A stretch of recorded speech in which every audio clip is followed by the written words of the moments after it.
Hi, I'm Nick Cook, and I want to thank you for tuning in to this episode of the Apartment Report. We're going to be discussing the fall 2017 Apartment Report. There's a lot of great information in there, so let's go ahead and dive in right now.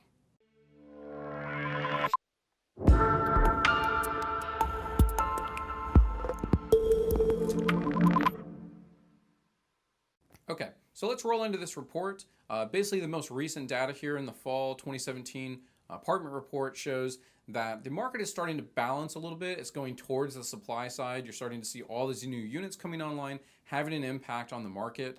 Overall absorption of those units seems to be pretty good.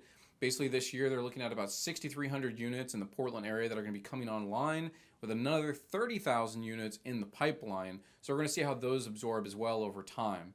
Now, in terms of unit pricing and the market overall, there's not a lot of activity with buildings trading. That's actually down. We've started to see cap rates rise a little bit, which for a lot of people is good news.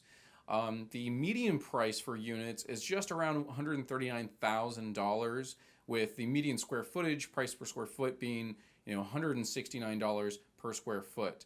Now, we've started to see, compared to the spring, vacancy rates tick up a little bit. It jumped by 36 basis points, and so now it's at 4.37 vacancy rate for the Portland, Vancouver metro area. And also, when we're looking at rent growth does continue, but it's slowed down a bit. So if you're comparing to year over year, that rent growth is about 6.8%, which is actually down from the range of 10%, some of those double-digit numbers that we were seeing earlier. So again, we're starting to see some of this supply balance things out.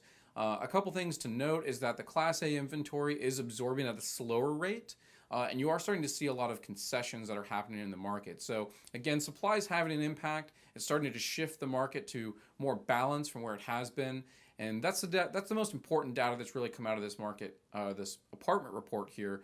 If you'd like to talk more about the rental market in the Portland metro area, investing, potentially selling or buying a building, or having it managed, we're experts in the area. We'd love to talk to you about it. Thanks for tuning in.